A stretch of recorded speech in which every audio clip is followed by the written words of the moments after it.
આપ સર્વોને હેતપૂર્વક જય શ્રી સ્વામિનારાયણ।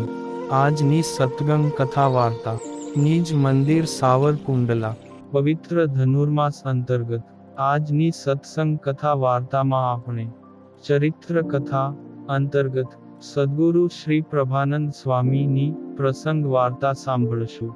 દીવ બંદરના લખપતિ વણિક શેઠની મધદરીએ તોફાન થકી વહાણ સહિત રક્ષા કરતા તેમના સંકલ્પ પ્રમાણે અડધું દ્રવ્ય ભગવાન શ્રી દ્વારિકાધીશને અર્પણ કરવા જતા રસ્તામાં રામાનંદ સ્વામીનો મેળાપ થયો ને તેઓ એમના શિષ્ય થયા।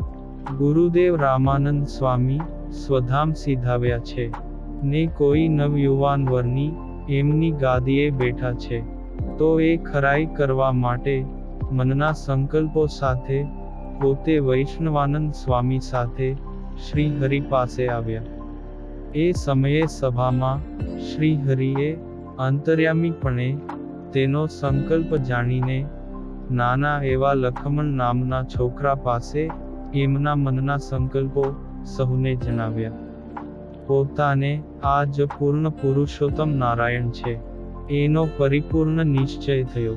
પછી શ્રી હરિએ એમને થોડા સમય બાદ મહાભાગવતી સાધુ દીક્ષા આપીને પ્રભાનંદ સ્વામી એવું નામ પાડ્યું હતું। તે પ્રભાનંદ સ્વામી સત્સંગ વિચરણમાં ફરતા ફરતા આનંદાનંદ સ્વામી સાથે એક વખત સુરત પધાર્યા। ત્યાં એક દિવસ બપોરે આનંદાનંદ સ્વામી જળની તુંબડી ભરીને પ્રભાનંદ સ્વામીને જળપાન કરાવવા ગયા। ત્યારે પ્રભાનંદ સ્વામીને બરાબર એ જ સમયે પોતાના પૂર્વજન્મની સ્મૃતિ થઈ આવી। તે તુરંત જ બોલ્યા કે આનંદાનંદ, હું તો ભારદ્વાજ ઋષિ છું, તે વર્ણાશ્રમને નિયમે તમારી તુંબડીનું પાણી નહીં પીવું। આ સાંભળીને તુરંત જ आनंदानंद स्वामी कहे के अरे प्रभानंदजी, यहाँ तो सब कोई ऋषि ही है और सबका प्रभाव हमारे प्रभु सहजानंद जी ने कुंठित किया हुआ है, बाकी तो सब कोई पूर्वजन्म से ऋषि और योगी ही है। एटले प्रभानंद स्वामी ने तुरंत ज पोतानी भूल्य समजाणी ने आनंदानंद स्वामीना चरणे पड़ीने माफी मांगी। ते प्रभानंद स्वामी एक वखत विचरणમાં ફરતા ફરતા મંડળ સાથે વટામણ ગામે પધાર્યા। ત્યાં ભીમજીભાઈ વગેરે સત્સંગીઓએ સંતોને 2-4 દિવસ સારું રોક્યા। એટલે સ્વામી ગામ બહાર નદીના કાંઠે ઝાડની નીચે ઉતર્યા।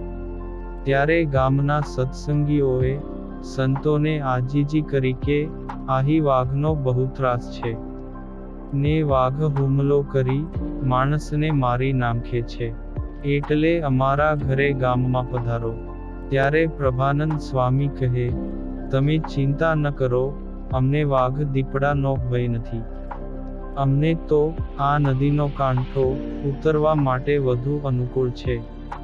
પરંતુ ગામના સત્સંગીઓએ ઘણીએ આજીજી કરી, પણ સંતો તો નદીના કાંઠે ઝાડ નીચે જ રહ્યા।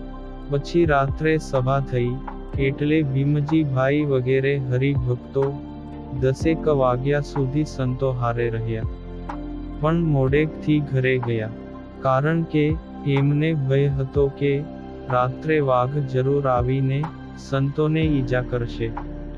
એમ વિચારીને સૂઈ શક્યા નહીં।